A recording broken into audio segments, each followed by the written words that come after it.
Hello, everybody, and welcome to the Fortress Comic News, episode 115. I am one of your hosts, Chris, alongside, he's never going to give you up, he's never going to let you down, he's never going to run around and desert you. He's Mike.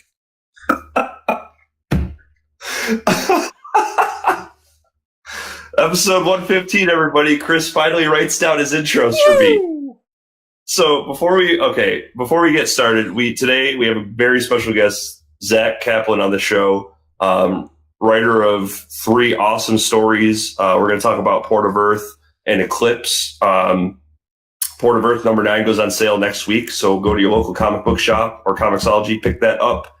A lot of his stuff is being optioned for shows, and then he's kind of a nerd like us, so we get to talk a little bit about Star Wars with him.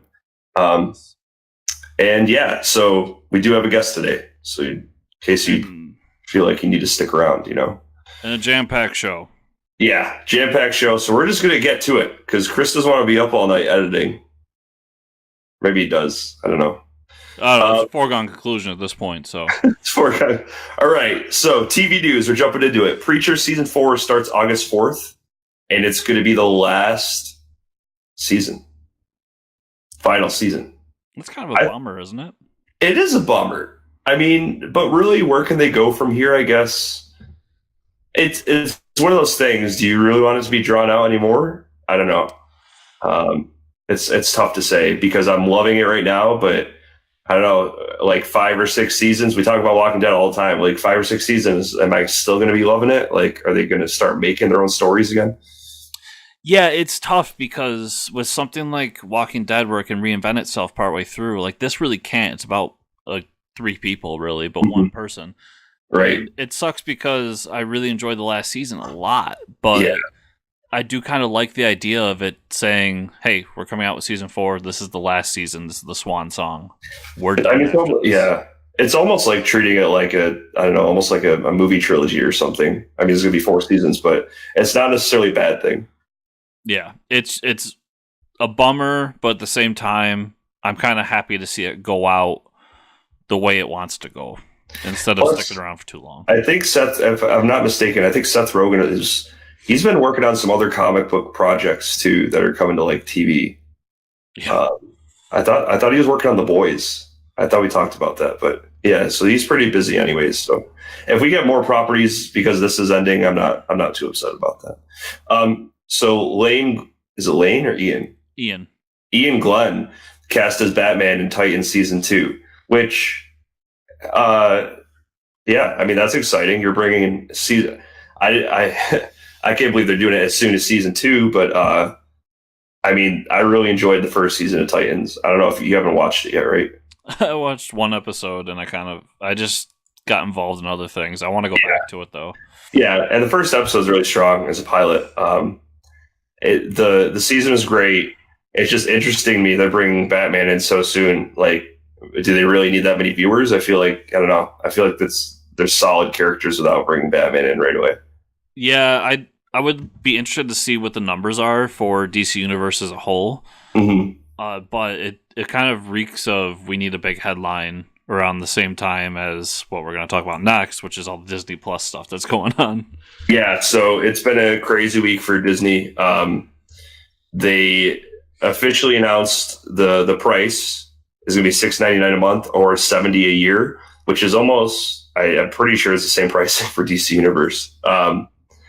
It's coming November 12th, and it's going to be on iOS, Android, Xbox, PlayStation, and more. And they announced a lot of properties. Which, yeah, let's start right there, though. Pricing is perfect. And the announcement that they're coming out on pretty much everything, most importantly, Xbox and PlayStation, is huge. Because that's my biggest complaint about DC Universe, is that I can't watch it on my big TV without buying a Amazon stick or something like that, which I don't own. Yeah. As opposed to my Xbox or PlayStation, which are already hooked up to my TV. Before we talk about this more, it's not Ian Glenn playing Batman, it's Lane Glenn, because I didn't get a chance to look at this before the show. And it's a pretty big deal because he plays Jorah and Joramon in Game of Thrones. I must have wrote it down wrong then. He's a he's a fairly older gentleman too. So this, I mean, I think this is going to be like a Batman Beyond style Bruce Wayne with like gray hair. I'm so down for that. I see now this makes more sense. Okay. I like couldn't see how they would fit Batman in, but if it's more of like Dick going to consult an old Bruce Wayne, like consult with an old Bruce Wayne, and Bruce Wayne's like, "You're a reckless piece of shit," and he's like, "But you're an old man." I don't know. I can see that now. Okay, that's pretty cool. Yeah, except for the fact that they said he's going to be Batman and showed a suit of him as Batman. Oh, there's already a picture of him? Yeah, Man. I believe so. How are they doing this? Oh well, no, they've had like glimpses of like Batman on the show. Yeah, but I'm saying he's going to be Batman. He's not going to be old Bruce Wayne. So I think he's going to be more of a Batfleck style Batman. He does look good though in the suit. Anyways, okay, so back to Disney Plus. Disney's got so much publicity. I just wanted to talk about DC a little longer. But yeah, I thought they came out strong with those announcements, saying that it's going to be on all the services you own already, day one at a good price. Yeah, because that was the thing that DC kind of messed up with. Then they started showing us the shows. Mandalorian is coming with launch. Falcon and Winter Soldier, Vision and Scarlet Witch series. Those are two separate series we talked about before. Mm-hmm. That's a pretty strong opening. And then they're showing like the Lady and the Tramp like live action movie. I didn't even know they were making. They just kind of like dropped that. All the Star Wars are going to be available eventually. Yeah, it's a pretty big deal. Yeah, so all these shows look interesting. And they also officially announced the Marvel What If. I forgot to write that down. But Mandalorian looks fantastic. I'm really excited for that. It does. And then the premise behind all the other ones are really cool. But outside of like our circle, our nerd culture circle, I mean, day one, 30 seasons of Simpsons, plus new episodes are airing on the service. That's huge. Yeah, that's pretty crazy. I mean, I really think I was talking to our comic shop owner about this, and he was talking about how it feels like this has been talked about forever. And he's right, it has been. We've been talking about it, I think, since we started the show. Mm-hmm. And I really think a huge part of this was the Fox merger. And being able to come out and say we have things like Simpsons and Aliens and so on and so forth, on top of being like DC Universe having the Marvel stuff and the Star Wars stuff, is huge. So I'm super excited for this. Yeah, I'm sold. I mean, I want to see more banter between Falcon and Winter Soldier. Yeah, I'm thinking day one, this is going to be a year purchase. Yeah, I did it for DC. I might as well do it for when it's a year like that. It's really easy, I think, to do. Yeah. So as far as shows that I'm watching, I'm not. I don't think Flash was new again. I'm caught up on Happy. Happy has 3 episodes out already. It's really crazy. I mean, because Grant Morrison still has a hand in writing the show, which is nice because they've gone beyond the 4-issue series. Mm-hmm. This season, they tackle the Easter Bunny. So last season was all like during Santa Claus. It was all Christmas themed. Now this is like there's like a conspiracy with the villain Sunnyshine from last season is like working with the Pope to make like Easter is supposed to be more marketable, and it's a lot more grotesque and over the top than last season, if you can imagine, like some really messed up stuff. But Nick Sachs is like trying to be better for his daughters. So it's like you start off, he's wearing like a Tommy Bahama shirt, and he hasn't had any type of liquor in like weeks. And he just like he's addicted to this this mint like breath spray that probably has some type of alcohol in it, but he's like constantly spraying his mouth with it. It's hilarious. I'm glad they're doing a second season. I was kind of worried because there wasn't any like pre-existing story, but it seems like they're actually taking the time and effort to develop these characters further. And they're actually playing on like Haley and then the mother both have like some sort of PTSD because one was kidnapped and the other went through some really crazy psychotic murderer's funhouse. So they're not just like, I think that's pretty cool. It's gory and funny still, like a dark comedy, but I think it's really cool that they're exploring the fact that like these two people are human and they're not superheroes. Like they went through really traumatic experiences and there's going to be some repercussions because of it. So yeah, that's what I've been watching. Have you watched anything lately? I started watching a few episodes of The Tick. Oh yeah, and great. I really like it. It reminds me of kind of like throwing Adam West Batman into modern superhero tropes. Yep. And it's been a lot of fun. I think I'm like 3 episodes in. So 2 seasons, right? There's 2 seasons on Prime right now. Yeah, the second season just dropped, and that's what really got me thinking about it. So I'll let you know when I finish that. But I really enjoyed the first couple episodes of that. I think it's really interesting. It's just one of those shows that I hadn't got to yet.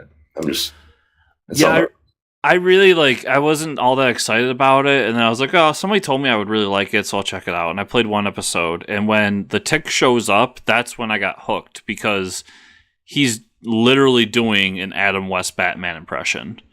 Yeah. There's literally moments he calls Arthur like old chum. Like it's You're right. Yeah, you're right. So it really just reminds me of like taking that character and just like let's plan him into what a modern day superhero would be. Obviously with some different tropes because it's not Batman, it's basically Superman, but I'm really enjoying it so far. The whole premise behind like the his sidekicks, like how it's like his parents died, right? They're like getting ice cream or something. Yeah, his dad died. His dad getting ice cream. Like really funny but like messed up at the same time. Yeah. That show's a lot of fun. All right, so we talk about a little of their guests today, but Star Wars 9 trailer dropped at the Disney Celebration. And Chris and I have probably watched it, I don't know, cumulative, maybe 1,200 times. But it's exciting. Well, it's somewhat confusing and exciting because I really like the trailer. And let me tell you my thoughts, and then I'll see what you say. But let's start with the title. Yeah, the title is The Rise of Skywalker, which Zack Kaplan makes a good point. Like, these whole 9 movies has kind of been about the rise of Skywalker. Like, Skywalker's been around, right? And then we like talk about the meaning of that. The title, The Rise of Skywalker, could just be like a placeholder. It doesn't.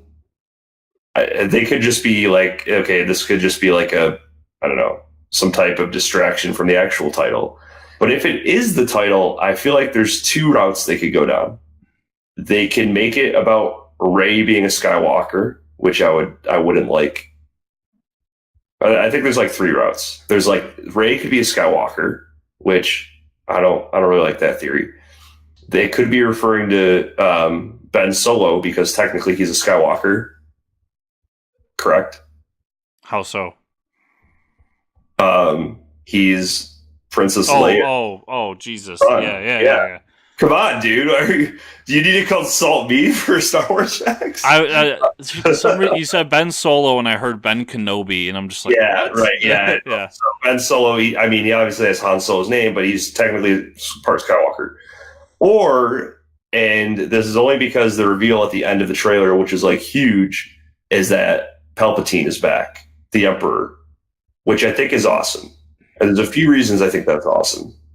Number one, Hayden Christensen was at the Star Wars Celebration, and he said there's some big plans coming for Star Wars 9. And everyone keeps saying, oh, they're all gonna show up as Force Ghosts. It's gonna be like a Force Ghost party. And I'm like, I honestly don't. I wouldn't like that. Like everybody's standing around as a Force Ghost. I'm like, you get a Force Ghost. You get a Force Ghost.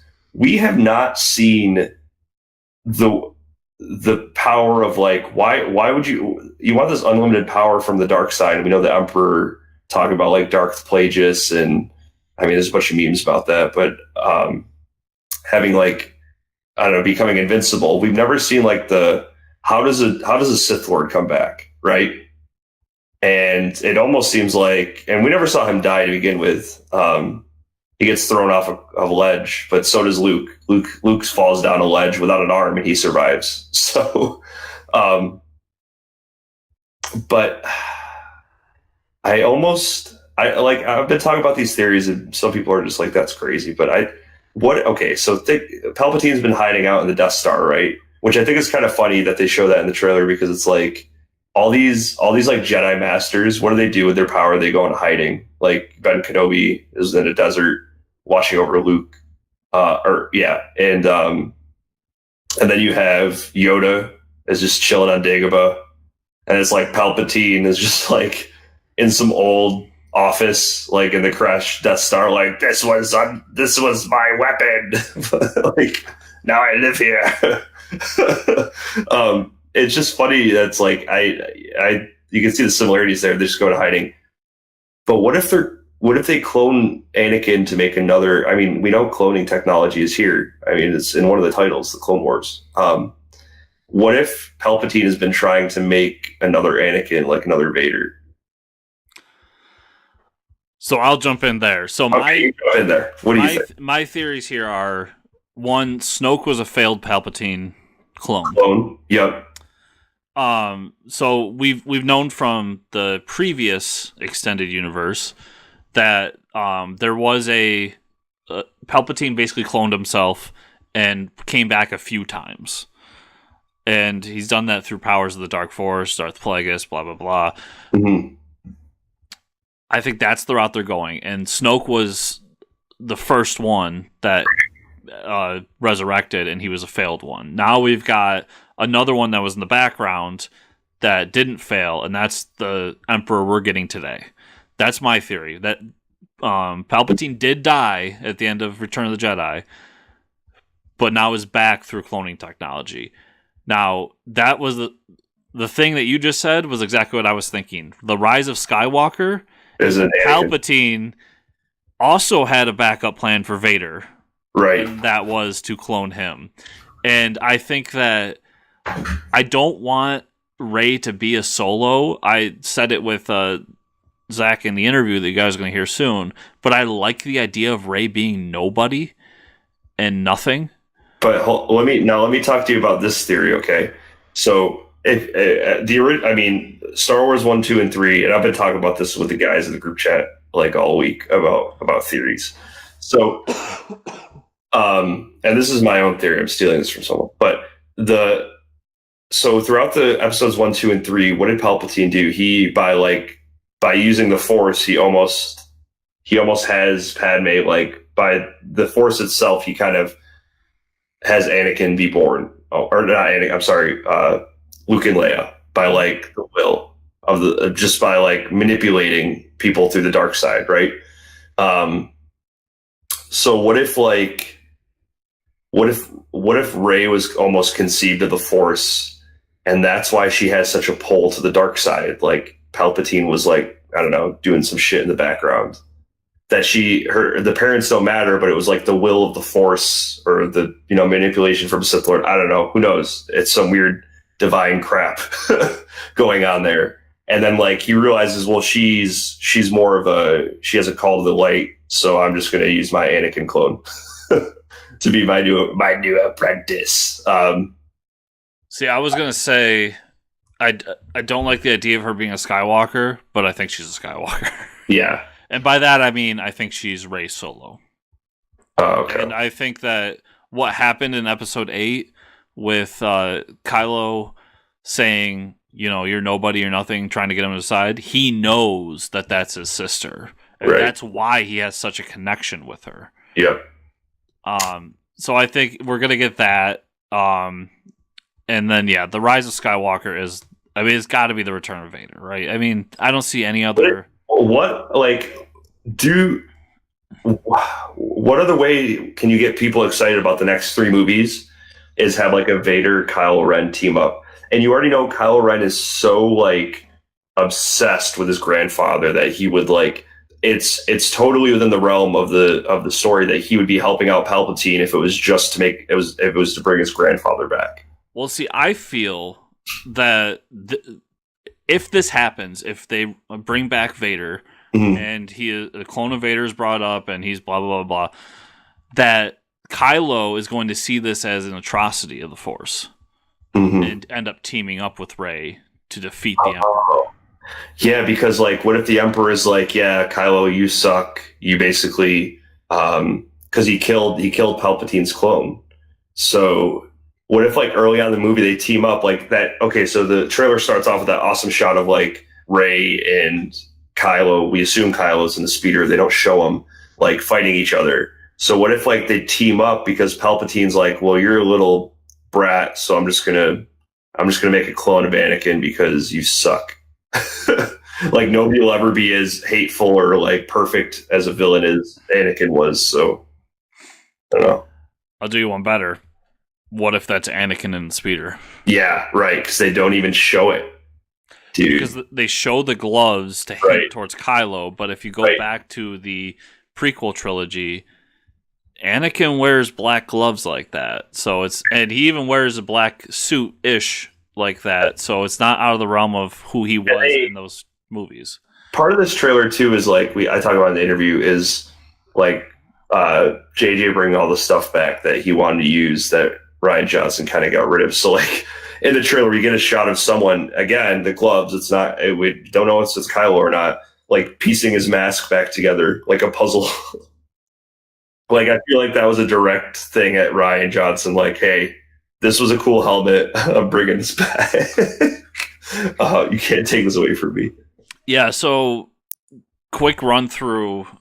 I mean, having Lando come back. Lando looks awesome. And in the Falcon was fantastic. Right. And it's funny because when one of the interactions with Han Solo and Lando is, I want the Falcon back, and he says, over my dead body, well, Han Solo's dead, everyone. So finally got it back. And then we get a glimpse of a bunch of new characters. Yep. One we're assuming is Lando's daughter. And then we get Oscar Isaac doing his best Nathan Drake impression. Yep. And just glimpses of other characters. So I think all in all, it was a really great tease. And it did what it needed to do because we just spent, 15 minutes talking about theories. Oh my God, I know. And they did it. They figured out a way to get us hyped again. Yeah, and I didn't say it in the interview that you guys are going to hear once again soon, but I always thought that the biggest problem with Solo, the reason Solo quote-unquote failed, was because it came out so close. If they would have kept to that Christmas yearly schedule, I think they would have been fine. Having it come out this Christmas, I mean, that's when I want Star Wars to come out. It's the best time for it. It just feels like an event right around Christmas time, right after Christmas, where I can go watch Star Wars. And just to keep it in that time space is perfect. Now, that being said, they are taking a hiatus after this, but they said that the two trilogies that Rian Johnson and I forget the other gentleman's name, but the old Game of Thrones showrunner are working on are going to be the continuation of this. Okay. But they said that this is the end of the Skywalker saga, but now we're going to move forward. And they're planning out the next 10 plus years of Star Wars. As they should be. Yeah, so I'm really excited for that because that means that they've learned from what they were doing with Marvel and saying, let's plan this out and then we'll make our movies as we go, following the structure of the story we have planned. Yep. I'm so excited. Me too. Yeah. All right, so let's you watch the movie this week? I did. So I watched a documentary called Too Funny to Fail. It's all about the Dana Carvey show. I don't know if you're familiar with it or not. No, never watched it. But everybody knows Dana Carvey from SNL and Wayne's World and so on and so forth. After he was done with Wayne's World, he was given a TV show, The Dana Carvey Show. And it was basically the best group of talent that was unknown at the time. But if you brought them together today, you would say it's a super group. So this was the first show that Steve Carell was on. This was the first show that Steve Colbert was on. Louis C.K. was one of the head writers of the show. Oh, wow. I forget the showrunner's name, but he's the guy behind Triumph, the Insult Comic Dog, and a bunch of Conan stuff. Oh, wow. It's huge names that you hear of. The documentary is super funny. I really liked it. The moment that really encapsulates the whole documentary for me is the show was to air right after Home Improvement, which at the time was like the biggest show in the world. Oh yeah, it was so big. And they showed a old commercial for it, and it was an episode of Home Improvement where they thought that the son had cancer, and so they're going through these really horrific moments of the show. Oh no! And then Dana Carvey had this idea of what if every episode was sponsored by somebody, and then we could kind of riff on the sponsorship. Uh-huh. So they're doing this whole thing, and it's different moments of this kid crying and Tim Allen hugging his children in the moment. And then it ends with, and to be followed by the Diet Mug Root Beer Dana Carvey show. Like it shows clips from that and leaves. It was the funniest thing I've seen. That's awesome. This is hands down my favorite movie of the year. I'm going to be honest with you. Wow. You can find it on Hulu. It's just fantastic. If you're a comedy fan, especially sketch comedy fan, it's like a must watch. That's awesome. Yeah, I watched Shazam again in the theaters, and I loved it even more the second time. You can go see Hellboy? Oh, God. For those of you, we're not talking about Hellboy because it has a 9 on Rotten Tomatoes right now. I will watch it eventually, but I think I'm going to skip the theater. Yeah. On that. I know some people are saying that it's like over the top and crazy, but it's like that doesn't make it a good movie. I think it's more disappointing because like we know what it. We've seen a Guillermo del Toro Hellboy. Honestly, nothing's going to live up to that. Guillermo is just, I don't know. He's one of my favorite directors. So yeah, and the trailers didn't get me excited for this movie. Yeah, what was it, like Legendary AF or something? I was like, oh God, fire your marketing team, please. Anyways, let's cut to this awesome interview with Zack Kaplan, and we'll see everybody on the other side.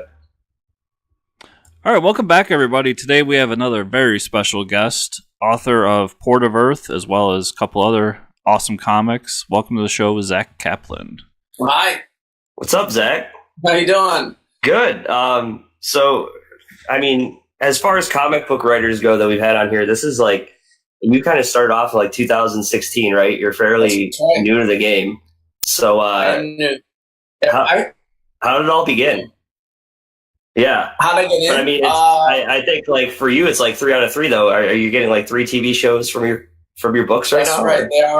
They're all in development for TV. I'm at the craps table and it's going strong right now. It's pretty hot right now. So let's hear the order. Yes, everyone needs to put some bets alongside me with.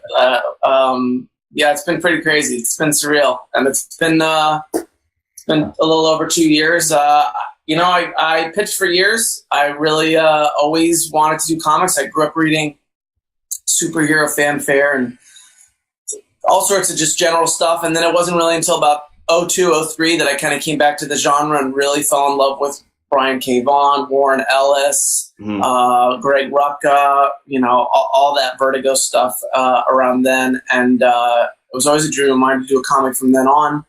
And then I finally got the chance to do Eclipse. Eclipse was the first one I got to do with Top Cow. Matt Hawkins heard the pitch, liked it, decided to give me a flyer. It was a 4-issue mini. Very well, and the rest is history. So that was my break. That's a great segue for us. You set us up. So let's talk about Eclipse then. So we have 2 volumes that are out. Hopefully after three volumes okay, right now. 3 volumes. Actually, and we're just starting the 4th and final arc. So yeah, it's exciting. Yeah, so let's give our listeners like a plot synopsis for that. Sunlight will burn you alive if you go outside. The sun has turned deadly. Everybody works at night. They sleep during the day.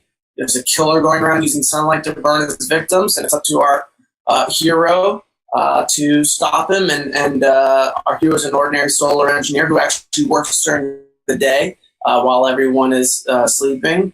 He helps fix the city, and because he's out there in one of these kind of like suits, he kind of is on the beat when these murders first start. But what starts as kind of very noir thriller kind of evolves into an action thriller, power politics, conspiracies. We find out there's a lot more going on in the city. There's some very exciting twists and turns, and ultimately it's really this post-apocalyptic landscape, and it's about New York City has survived, and it's about the fate of the city and the people in it. And it's a lot. We have a lot of fun burning people alive. Yeah, it's got that good mix of like crazy sci-fi action, and then you have like the political conspiracy going on too. Yeah. You were breaking up there for a second. Yeah, it's got a lot of different subgenres, a lot of action, a lot of thriller and conspiracy and mystery, and also I try to spend a lot of time, really in the character stories. There's flashbacks of different characters that show kind of what their life was like before the flare and how they got to where they are, and why maybe the dilemmas that you're seeing unfold are maybe a little more complex for them than would be otherwise. So yeah. Awesome. And so from there, Port of Earth. Port of Earth was my second. Yeah, that started in very tail end of 2017, and then we did 8 issues, and then we're just about to come back with the second season, as we've been calling it.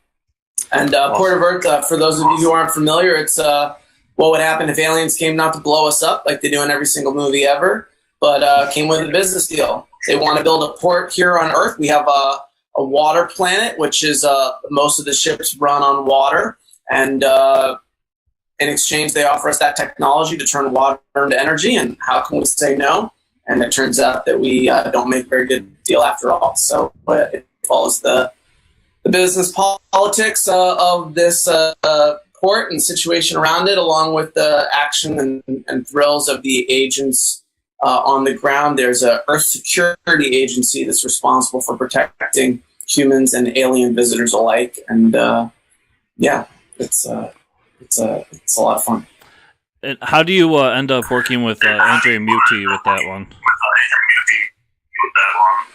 He was on Top Cow's radar. Actually, the irony is, I don't know if you guys are familiar with Ryan Cady.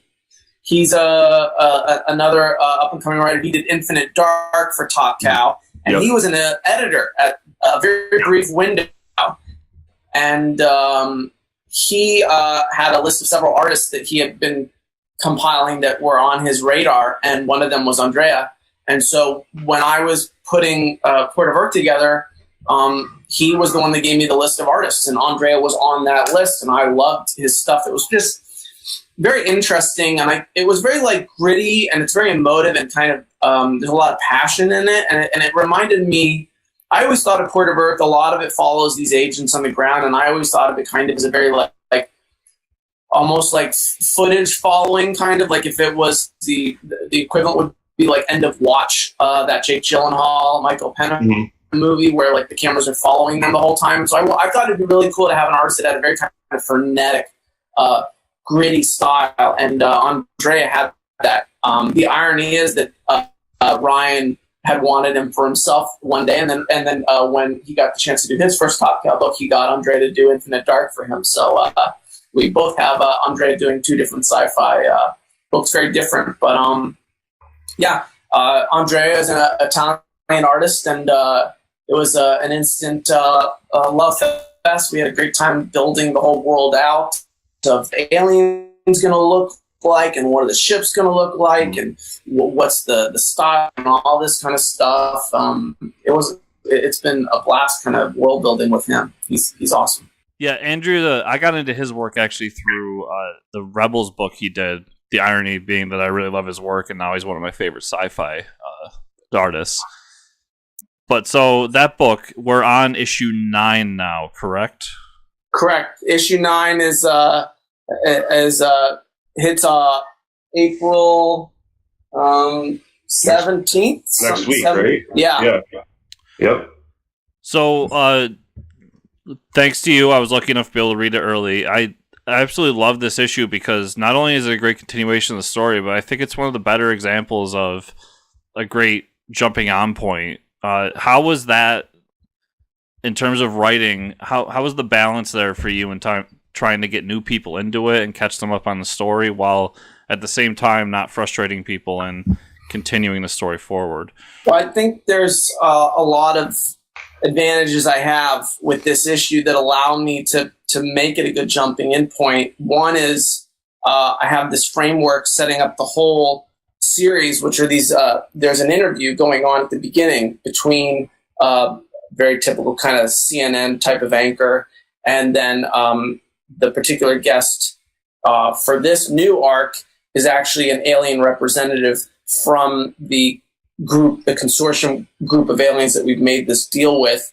And that kind of allows me the chance. I mean, obviously that interview is not just there for exposition. It's a dramatic storyline in and of itself, but it allows me to kind of set the table again, tell people what's going on, give them a lot of information.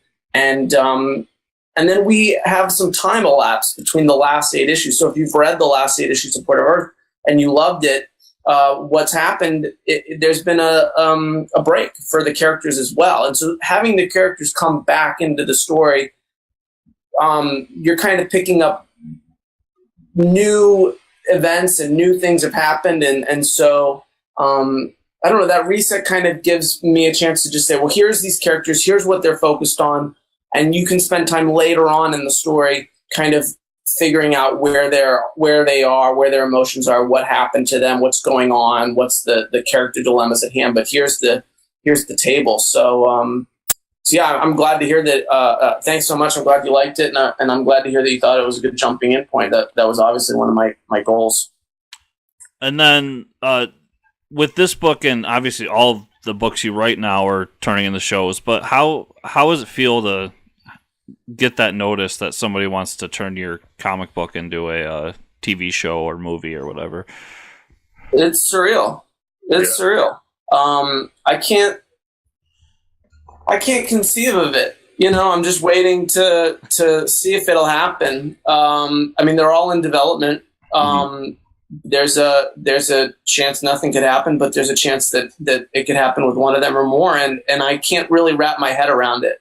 Yeah. But you know, I guess it's success. It's kind of a very interesting thing. You know, I remember when I was just starting out in wanting to make a comic, and I landed a comic, and the concept that I would have a comic in stores was surreal, you know, and now it's in lots of stores. And the concept of having somebody want me to sign a comic, that was an alien kind of concept too. Like, what? That's weird. And now I go to conventions all the time, and people come up and they're CGing my, they're eBaying and all the whole thing. People are collecting my signature. That's weird. And so I guess it's just, I'll have, if a TV show goes, then it'll be like, well, that's my show.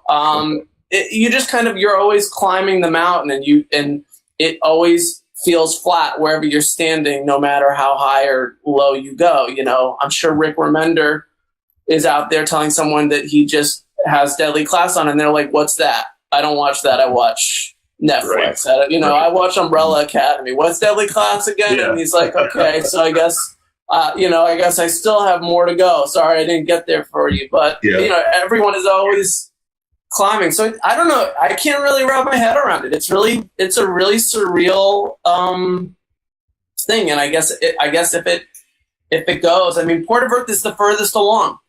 There's a pilot being written right now for it. And so if they like that pilot, they'll order it, and that's it. Then it goes. So I can't, it's crazy. Yeah. How much outside of the original comic, how much influence do you have on the pilot or the show? I mean, I'm participating in the development of it, but at a point I had to kind of step back and let somebody come in and spearhead the adaptation. They brought on someone who has TV experience, who's worked on several TV shows, who is a name that the network was excited about. And, I'm hoping and praying that they will be true enough to the comic that we're all excited about it. But at the same time, obviously, when you're adapting a show, you need to expand the world. You need to introduce new things. And I'm excited to see that creativity play out. So we'll see. So far, it all looks very, very cool and promising and exciting. And I'm optimistic and excited about it. That's awesome. Well, congrats again on that. It's really cool. Thank you. So, my big question now is, what's next? Do you want to do superhero comics? Do you want to keep doing your independent work? Where do you see yourself going in the years to come? Yeah, I want to do it all. I have more creator-owned stuff that I'm trying to work on that's in the pipeline. Nothing that I can reveal in detail here, but one of the things I've started to talk about is I had once Port of Earth went and Lost City Explorers went, ideas have never been a problem for me, and I had lots of people that were excited to do books with me. But bringing Eclipse back and trying to wrap that up, bringing Port of Earth back, I found myself just not wanting to rush everything. I kept thinking about the fact that these books are going to be on the shelves, and I want them to have lasting power. I want them to remain good, and so I've had to take a beat on some of the new stuff. And really make sure that what I'm working on now is awesome. And so so there's new stuff coming, but it's taking me a little bit longer to get it out than I initially had anticipated. But I think that's a good thing. It's kind of different now because there's no pressure before, right? You were just kind of creating at your own pace, and now yes, and you talk to publishers who say, let's do something, and you say, here's an idea, and it's not hard to submit an idea, but once that ball starts to roll, once you get an artist attached and you start to get people behind it, it's hard to put the brakes on that. And so, I'm definitely, that's been one of the biggest transitions and experiences of trying to figure out what's too much. And you see so many comic creators talk about taking on too much and burning out, or maybe fans feel the quality's gone down, and it's a balance and trying to figure out, where's my I can do all this, and I can, when I'm creating, now that I am a couple years in, I can there are publishers out there that are excited to work with me, and I can put an idea out there. But once the ball gets rolling, you get an artist on board, it's hard to just stop that. And so I'm really having to learn how many books can I have going on at one time. Artists usually do one or two, but writers can do more. And it's just a question of what can I do, but still retain a level of quality that I am happy with. That I don't feel like anything's being neglected, that it's all awesome. So, but to answer the initial question, I'm very excited to do superhero stuff. I got the chance to just do something small with DC, which was script a couple Nightwing issues, which was a lot of fun. And I'm definitely looking forward to more. I think that what's going on in Marvel and DC comics right now is very exciting, because I feel like we're seeing more and more very unique and different creators come in. And I think about things like Mr. Miracle, what Tom King did with that. I thought that was awesome. I love seeing Grant Morrison come back and play in the Green Lantern sandbox. And I just think that there's so many ways to do superheroes now your own way. And so I feel like if any character I could potentially get the opportunity to do, I can put my stamp on it and do it, in my way a little bit. So I think that's really exciting. I would like to do it all.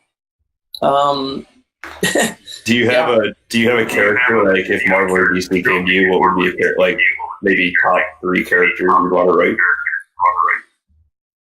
For Marvel, I like anti-heroes a lot. Okay. I like characters that struggle with their identities or their missions and what they're faced with. So I don't know that I would pigeonhole to a particular list, because I think that's a pretty unique swath. I don't think that I like the fun, always optimistic.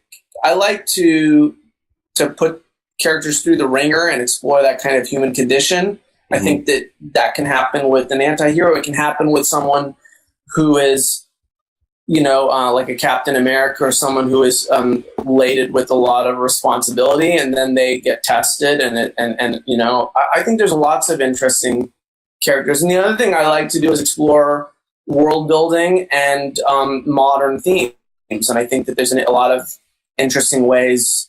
I think you look at, again, Green Lantern. He just had some sort of godlike character buy Earth in an auction, and it's just a kind of like that. That was a really interesting exchange that Grant Morrison wrote there, and I just think that there's a lot of ways that would be my interest. Whatever sandbox, Marvel or DC would say, here's something that you can do these kinds of things in. I wouldn't want to do something that they say, we want something fun and no depth. We just want this to be light and don't do anything. There are those comics too that people just want to pick up and enjoy and be entertained, and they don't want to get dramatic. I like drama, so I would be interested in whatever. I think there's so much.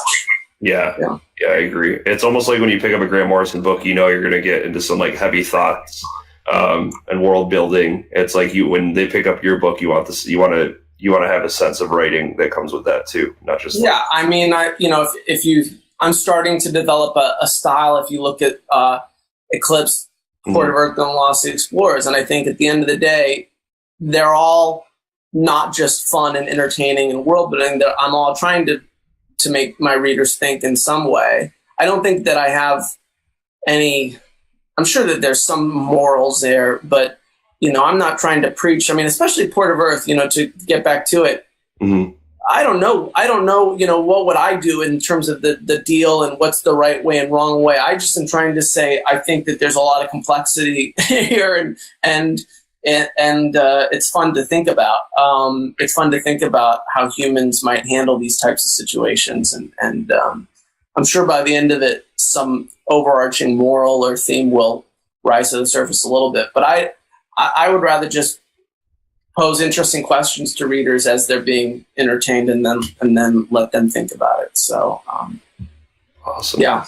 But I'm excited to do more superhero stuff. I think that it's awesome what's going on at Marvel and DC right now. Cool. So why don't we leave you with the last question, probably the most important question of the day. Okay. What do you think of the Star Wars Episode 9 trailer?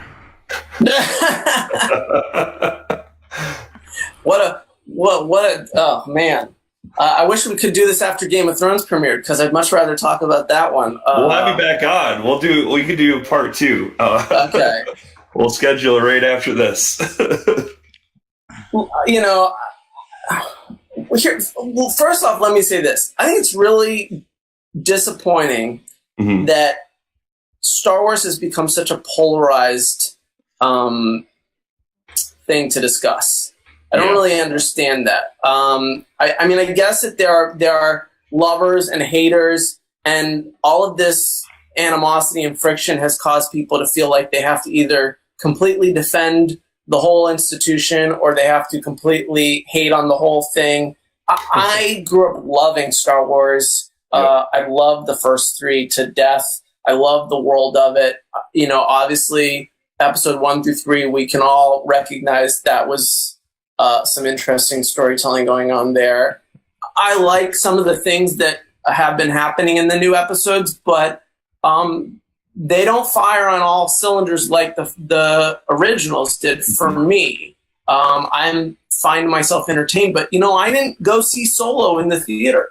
I was one of those, and I don't think it was because Solo didn't look good. It was because I got some level of fatigue from episode 7 and 8. Parts of it, but I didn't like all of it. And I can't help but now look at the new trailer with that lens. I mean, all the moments that they highlight, I'm like, her flipping over the whatever that thing is, the fighter jet, it's cool. It's a cool moment. It's cool as hell, but I can't help but now have a little sense of skepticism about it all. And the title, I was a little confused. Is anybody else confused by the title, or are we all just completely... the rise of Skywalker, right? Yeah. Haven't we seen a couple Skywalkers already? Yeah. These movies have been about Skywalkers for 9 movies. The rise of Star Wars. And I'm like, wait, we have 8 of them already. What do you mean the rise of it? I'm on board. I'm on the cruise already. What do you mean? Like the I don't know. It's like being at the beach for a week and you're like enjoying it, and then they're like, okay, today meet the waves, and you're like, well, we've been swimming with the waves for years. I don't know. So I'm like, I don't get that title. I just don't get it. Maybe there's some big reveal coming, and like she's a Skywalker, and I don't know what. I'm open. I'm open. I have some theories, but like the Palpatine laugh at the end definitely, that kind of shows that he's going to be in the movie. And I don't know. I think Christian's going to keep saying that he's going to have an appearance. I don't know if they bring a clone in or if he's going to be a Force ghost. I don't know. I really hope they don't do Rey as a Skywalker, because that was my favorite part of Last Jedi, was her being nobody. You're nobody, you're nothing, you're just this person. And yeah. I just love that aspect of it. So yeah, I was confused by the title as well. My 2 cents though is that was a fake out. I think that when you pose a question like who's someone's parents, if you then just say nobody, I felt like they were faking us out for the third arc reveal. So I don't know. But my disappointing thing about the Palpatine laugh was like, okay, cool. He was a really cool villain, and I'm not opposed to seeing what he's got in his arsenal. But we did just have Snooky Snook, who was Snooky Snook, who left Jersey Shore to come and visit us. And I mean, like, he came and he had some big plans, and then he kind of just peaced out. And so I'm kind of like, wait, well, what did we do? We didn't really do much with that guy. Right. And so looking at the long lineage of amazing antagonists, which in my opinion is what actually made Star Wars have lasting power. I don't actually think that Star Wars had such power because of Luke. I think it actually had such power because you had a nobody going up against one of the most interesting badass villains of all time, Darth Vader. And I mean, he was just so amazing in terms of villains, and that's why we kind of love watching the originals, because you don't know how Luke is going to defeat him, and then he's his father, and it's just like, oh well, how do you beat that? You can't. And so that was that was what I think we all loved, is the complexity of it and how amazing that conflict was. And so Snooky didn't really make me stay up at nights concerned about how will Rey defeat him. Yeah. So Palpatine can come back. I just want to be scared. I want to have that moment where I don't feel like the good guy can win, as opposed to I feel like the good guy can always win no matter what, because I'd rather have my expectations reversed than always feel like it's a no-brainer. So yeah, I don't know. We'll see. I'm not giving up on it, but I'm not all in. How dare anybody say a word against it? I think I want to be pleasantly surprised. I want to go and watch it and be like, you know what? All right, 7 and 8. I see why they. Okay. I'm covered. I know why they did everything, but I don't know. We'll see. Yeah, and part of it I think is like, if you look at 8 and 9 through 9, it's almost like J.J. Abrams and Ryan Johnson like fighting over what toys they wanted to play with. It was like Ryan Johnson completely wiped the slate clean of all the things that like J.J. Abrams set up, and then J.J. Abrams is coming back in like, okay, I'm going to bring all these things back that I wanted to use before. And this is just taking a step back. It's not a good way to. Stories don't work when they you're allowing different people to take over. I mean, you have to. I mean, good Lord, at least the first episodes 1 through 3 were cohesive. Love them or hate them. I mean, at least George Lucas had his idea and vision. You didn't feel like suddenly he was completely course correcting 180 degrees. So if that's what this is all about, if this is about JJ and Rian just completely, taking turns at the car and go driving one way and then turning around and driving the other way, Right. That's not. I hope that's not what's going on. So well, it seems like they learned a lesson, because they did say that moving forward, they're going to take more of the MCU approach, and they're actually sitting down and plotting out the next 10 years. So they said after this movie, it's going to be a hiatus and then move forward. So I think that was the biggest problem with this trilogy, is they didn't have a single voice that was the head of it. They didn't have a Kevin Feige, if you will, to say this is where the story goes. Now you guys can add your little special sauce in, but you're going to stick with these beats. And I think that's what the first two trilogies did so well. I think Marvel has set the table in terms of the way to do it. I mean, the Marvel movies for me are firing on full cylinders. I loved the first. What was the last Avengers? What was the title of it?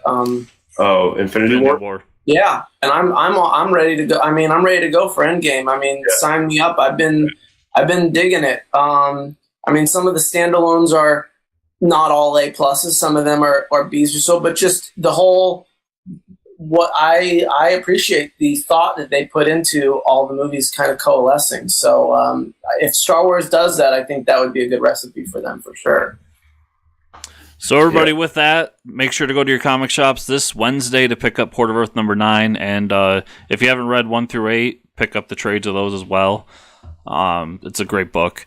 And then also try to find all of Zach's other books, Eclipse, and we didn't talk much about it, but Lost Explorers as well. And Zach, if people want to find you and keep up with what you're doing, where's the best place to send them? I'm online. I have a website, zackcaps.com, and I'm on Twitter and Facebook and Instagram at Zack Caps. And reach out, hit me up, and I'm there. Awesome. Well, thanks for being on the show. We're love to have you back, especially maybe halfway through Game of Thrones.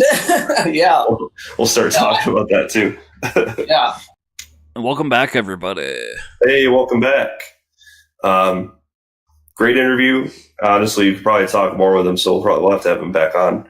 But yeah, check local comic shops next week for the next installment of Port of Earth. Yeah, it's really good. I think I talked about it last week on the show. Yeah, I actually read volume 1 and 2 of Eclipse, but I'll talk about that when we talk about our comics. So, comic news, Chris. There's a new Loki series coming in July from Daniel Kibble-Smith. What a name. And Oscar Bazaldua. Did you just make these names? This is like, you're looking at objects in the house, you're like Kibble-Smith. And Boldozadula. This is like, they get more ridiculous. Anyways, but I had to recheck the article for Kibblesmith today because I was like, that's not a real name. I made that up. It's awesome. It's an awesome name. The Smith of Kibbles. Yes, I'm sorry. Daniel he goes through a long line of people that make kibbles and bits. Anyways, I'm sorry, dude. Your name's great. He's never coming on the show. No, I'm sorry. We'll have to tell him if he does. But so as a Thor fan, will you be picking this up? How do you feel about a Loki solo book? I don't care. The only thing that's interesting about it is that he's holding Mjolnir. The other interesting thing is I just read a book called War of the Realms, and I watched Loki get eaten by a frost giant. Yeah, so anything that is like out of the continuity to you can just really give a shit about. Well, not that. If it's a cool story, I don't care whether it's in continuity or not, even though I am a continuity whore. Yeah. But Loki's just not a character that does it for me on his own. I think he's an interesting yang to Thor's yang. But just, I'm confused on... Because this is a Marvel titled book. It's not like it said, like Marvel What If or whatever. So I'm wondering, like... mini-series either. It's an ongoing. Yeah, so...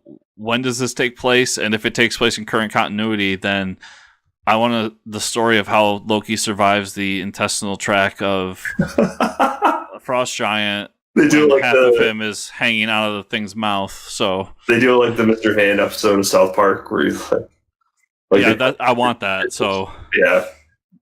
And It's just the whole issue is just like him crawling through the bowels of a frost giant. Drawn by Alex Ross. Alex Ross. I would pay so much money. It's definitely not going to be that. I don't know. Loki's just like kind of boring to me, and I feel like his popularity on the big screen is a lot to do with it's a very attractive Tom Hiddleston playing him. Kind of like the Aquaman effect of why he's so why the movie is so popular. I mean, come on, Jason Momoa playing it had a pretty big reason. First of all, I was an Aquaman hipster, so yeah, whatever. I was into Aquaman before it was cool.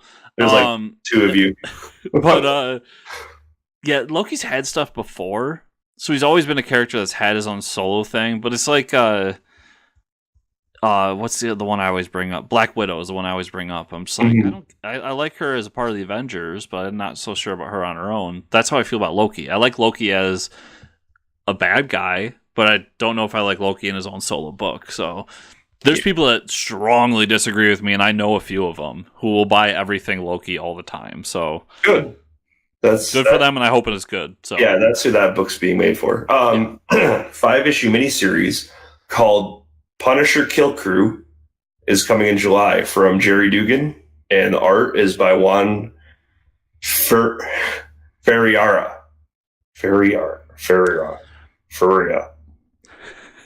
I can't use. I think it's a typo. Anyways, how do you feel about that?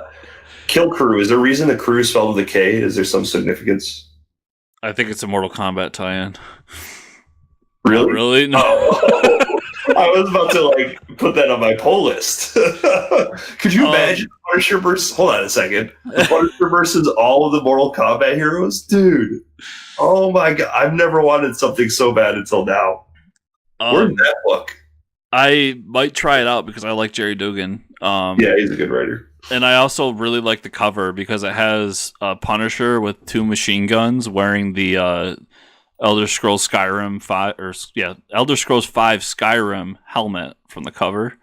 The one with the horns. Oh hell yeah, dude! He's got like a Viking helmet on. Yeah. It almost looks like a reference to the Doom. Yeah, it is. That's the cover to Doom, the video game. Okay. You know where he's like the guy standing there and like fighting off the demons from hell. So I wonder if he's going to hell. Yeah, so I'm like interested in it.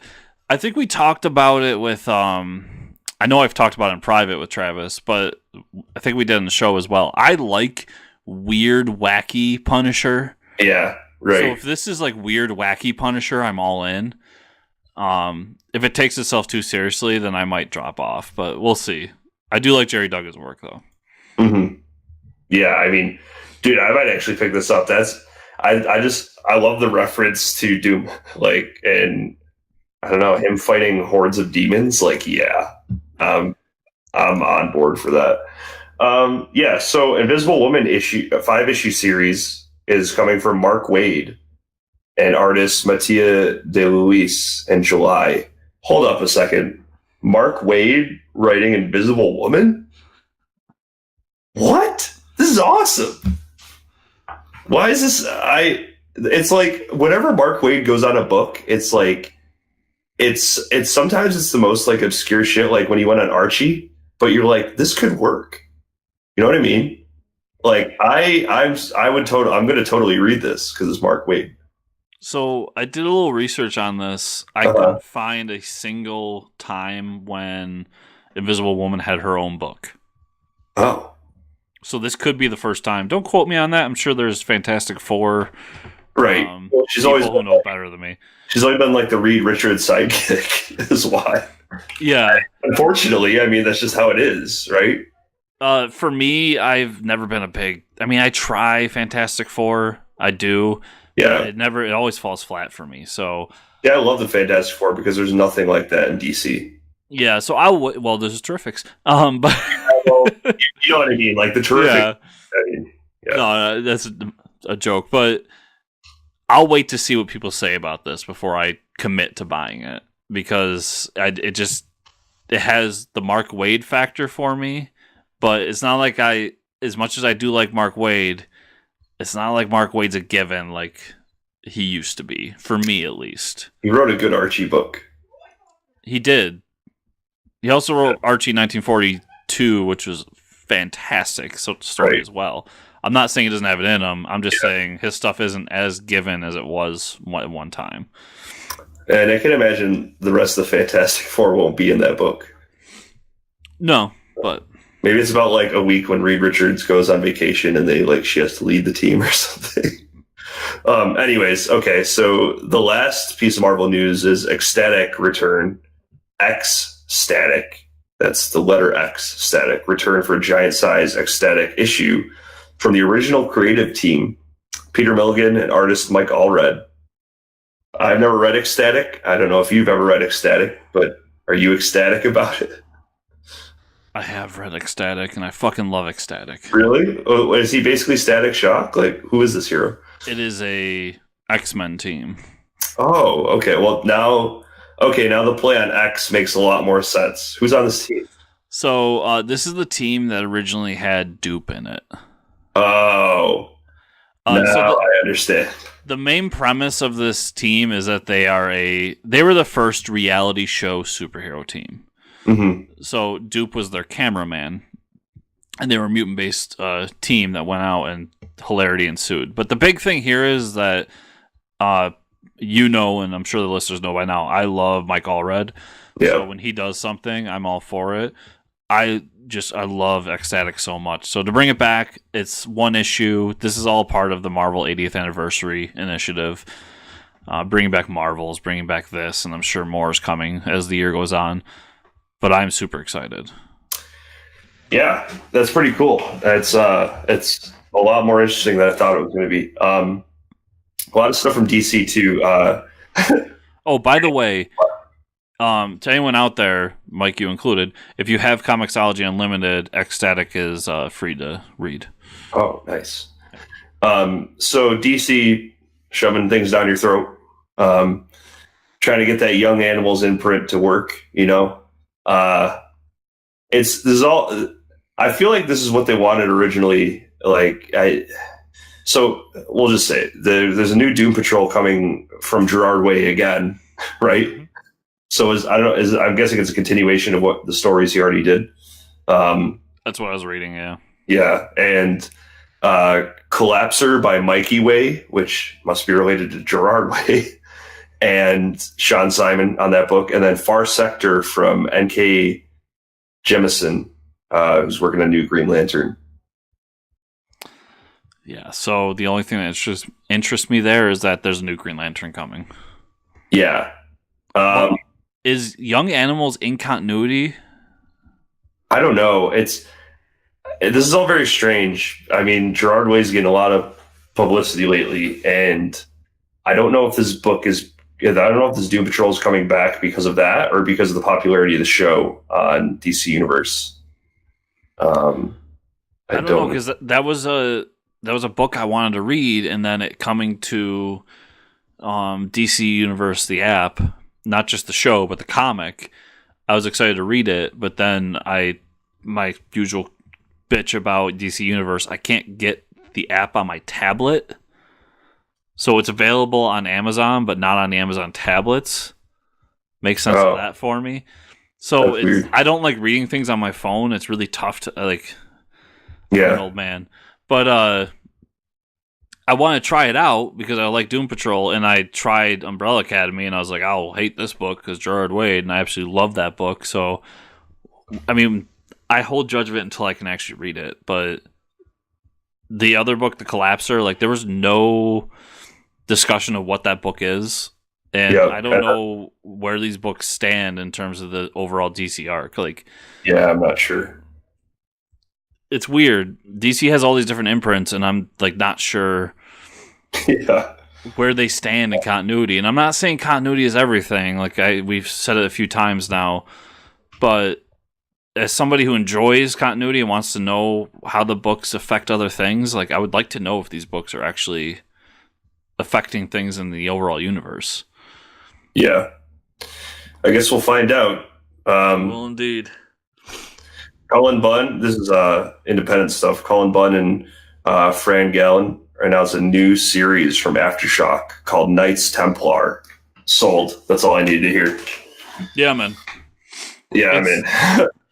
It looks like all the stuff he's doing at Aftershock has what we talked about with Mark Russell episodes back Yep. of an underlying current of Christian mythology, and Colin's taking that extra step and doing Christian mythology with historical implements in it.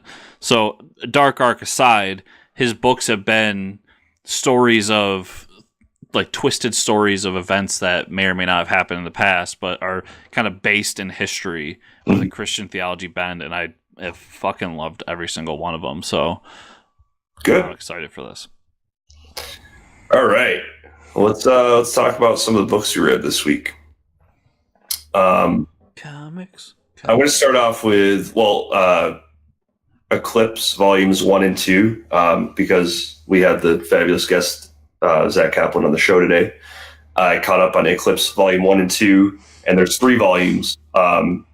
Really cool story, like he talked about. The basically the sun is overheated and you can't go out during the day or you'll melt, which creates a really cool way of life, as well as weird political happenings and science happenings, to where like there's this race of people that they've genetically adapted to be able to stand out in the sun and not be harmed by the sun's rays. So there's a little bit of conflict revolving around that.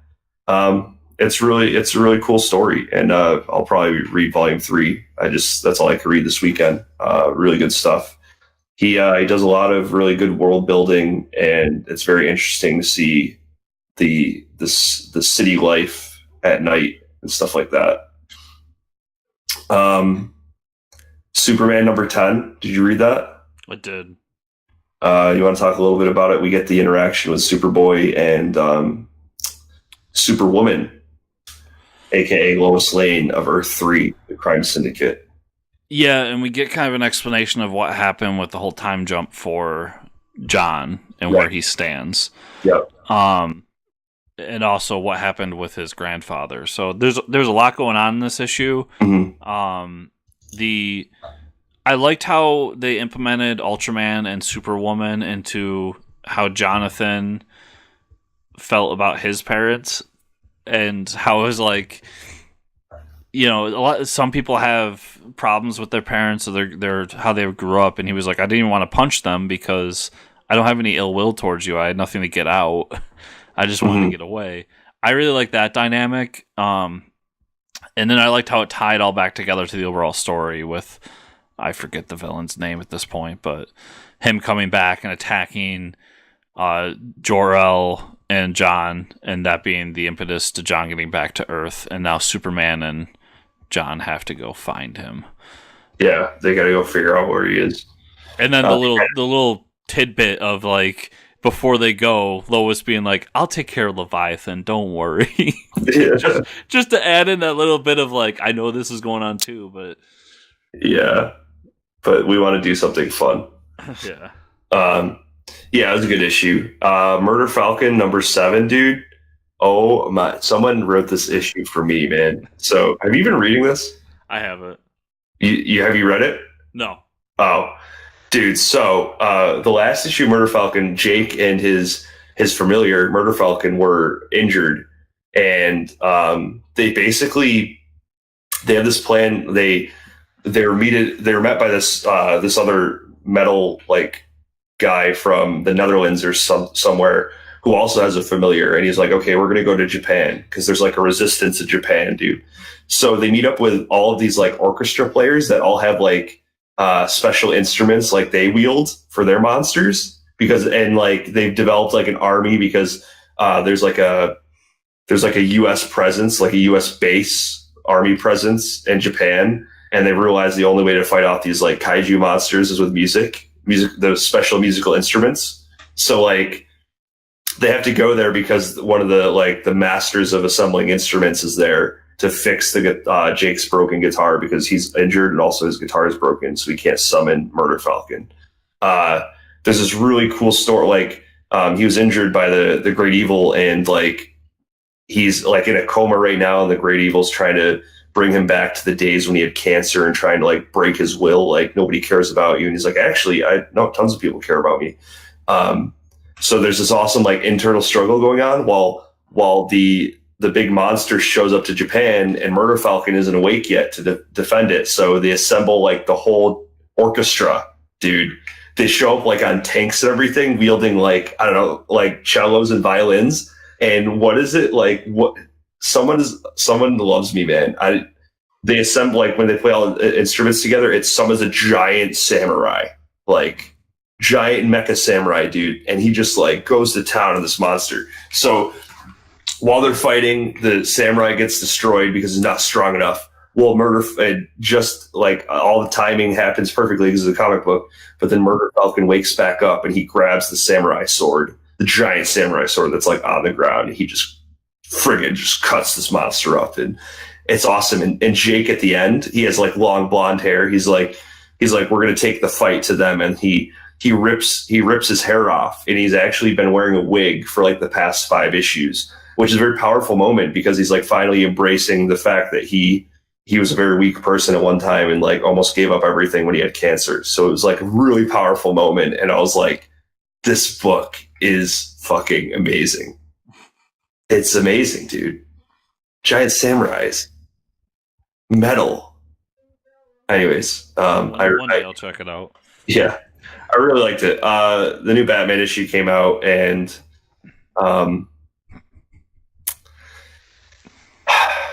it was like I got like tricked by Tom King. So it was an issue about the bachelorette party and the bachelor party for it was a good issue. So as far as like it's part of the Nightmare series, I think this is like installment 6 or 7. At the end of this issue, we finally get to see Batman chained up somewhere and like has this device on where we'll like just going through his mind still. Which, okay, I need more glimpses of that. Give me more real time stuff and with the nightmares. As far as like the Nightmare issue goes, it wasn't bad. It was like like I said, the bachelor and bachelorette party, and Bruce's like super awkward and boring with like him and Clark just like eating dinner at the house and like looking at all his antiques and stuff. And Lois and Selena they break into the Fortress of Solitude, and there's like helper Supermen there that they have like start stripping for him and stuff. And then they go into there's a vault with all these like very like special liquors from all over the universe, like thousands of bottles of liquors. And so like they're pouring out all these different drinks, and one of them's like a bottle from New Genesis, and like each of them look kind of funky, and they all have like their own calling, like within DC Comics. So it was a really fun issue. It sucks that it's still part of the Nightmares. But as far as this goes, like the Nightmare issues have been like really obscure and like out there, but this one is kind of like, okay, this is I mean, he should be fantasizing about like the wedding and what happened, or like at least in the dream state. And then we can see Batman like chained up at the end, which is kind of interesting. So I thought it was a good issue. Wonder Twins #3. Did you read that? I did. You want to talk about that? I mean, we get the monkey. Yeah. That was a cool story, though. So we get like the Wonder Twins pet monkey in this issue, and it's really sad. The monkey has like PTSD from being in the circus, and like it's really sad. They used to take this monkey and make him like jump through flaming hoops, and it's like, oh, this is really fucked up. I feel really bad for this monkey. Yeah, I like the supervillain who is like what's the word for it? But he's like afraid to get hurt. Yeah. So he's always just like, oh, don't do that. My back's gonna give out. Yeah. Right. Yeah, we get to see more of the shitty villains, the League of Annoyance. And Scrambler has the best idea of a supervillain I've heard in a long time. Yeah. Everybody's like, we don't got money for that, so Right. Good thinking, but no. Dude, poor Scrambler, he's like stuck with these awful villains. That's really cool. And then there's going to be a connection there because one of the Wonder Twins befriends a girl whose father is been kind of like forced by Lex Luthor to help out the League of Annoyance because they suck. So there's going to be some type of, there's going to be more weight to like what's going on with their battles in League of Annoyance. But it's dude, this series. I mean, it's such a breath of fresh air, and it's Mark Russell's killing it. Yeah, it's fantastic. Yeah, that's all I had this week. I got to read Prodigy number 5, but I did not get to it. So okay, I'll try to be quick. I got Detective Comics 1001. I wanted to check out what they were doing with the Arkham Knight. So this issue is the first real issue in that story arc, and basically he's a knight. So he's got like some cult, and he's got other people that are dressed up as knights. And we start off the story with all the bats in Gotham are dying, like flocks of them. So we see Commissioner Gordon in the park, and he's just got all these dead bats around him. And then we cut to the Batcave, and Bruce Wayne's just sitting there with dead bats all around him. And they can't figure out why. It has some connection to the Arkham Knight, but they're still trying to figure out. But that takes him to Kurt Langstrom, who is gone on Justice League business. So his wife is there. They meet up with her. She ends up turning into a woman bat. And that takes them to the Gotham Zoo, where they go to find more bats. But then the really interesting part of the story is right after that, where we get this glimpse, and it looks like a nuke goes off, but what really happened was the Arkham Knight decided to make a mini sun and suspend it in the atmosphere so that Gotham is now in 24/7 daylight.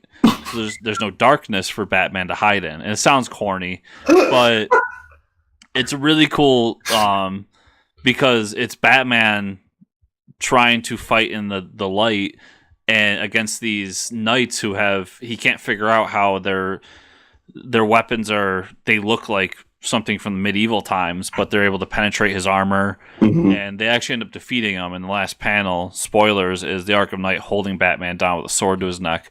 It sounds a little cheesy, and it can be, but I think the story overall is really good. Dude, what a great idea! Create a mini sun, and then Speaking of Simpsons, it reminds me of kind of the opposite of Mr. Burns' plan to block out the sun so that everybody has to use. Right.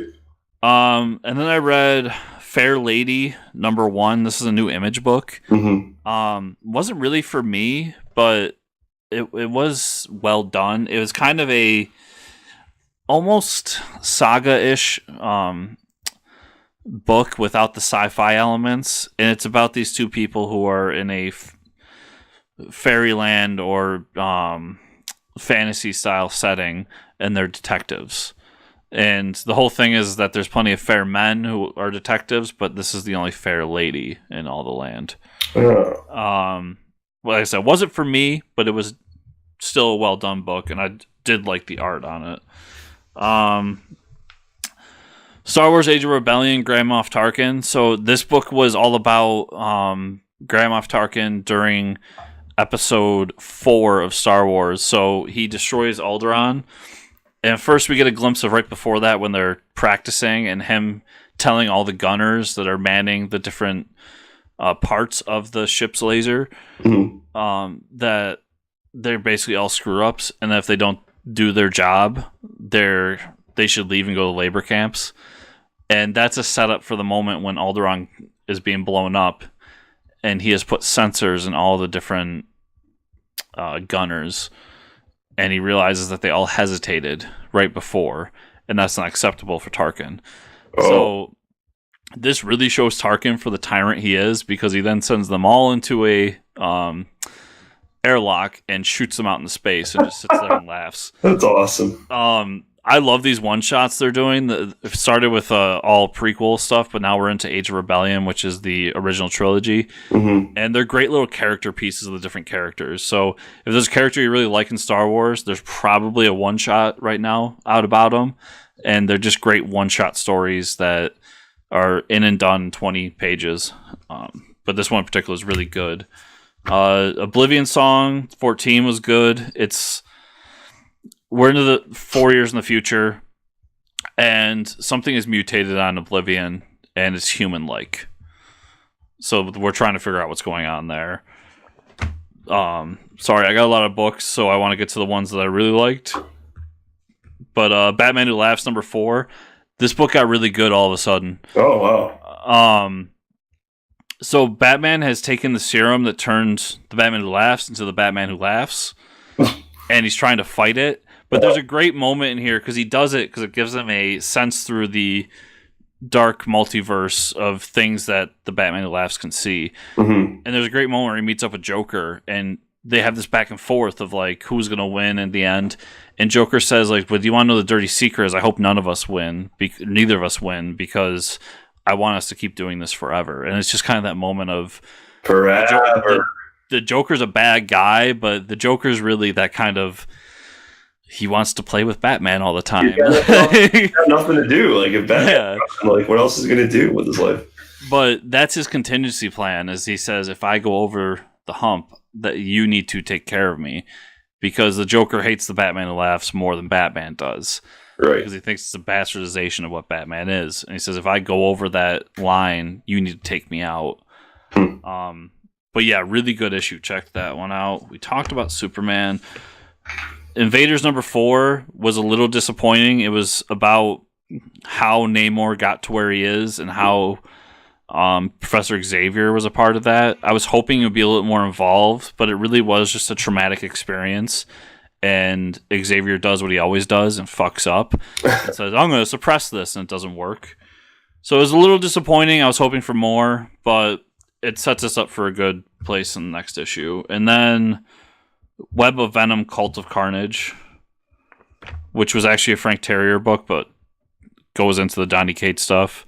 It was interesting. It's all about this cult that worships Null and how they were like sacrificing people, and then we end up finding out that it's run by Carnage, and that's how Carnage is back, and it's kind of where he's going to be when the absolute carnage starts. That's all the books I got. Awesome. Well, with that, I think we're going to wrap up this this really fun-filled episode. Yes. So, Mike, where can people find you on those interwebs? You can find me at Fortress Ricker on the Twitter. Where can they find you, Chris, and or the show? Well, why they can find me at Fortress Chris on Twitter, or you can find the show at FCN_official or FortressCompanyNews.com, where everything we do is right there on that handy-dandy website. Remember, everybody, 5-star reviews, like, share, subscribe on YouTube, all that fun stuff. And if you are in the New York area for Free Comic Book Day, we will be at Two Kings Comics in Victor. Check us out. Travel far and wide. There might be another guest coming that I can't officially announce, but it's going to be awesome. Thanks for listening, everybody.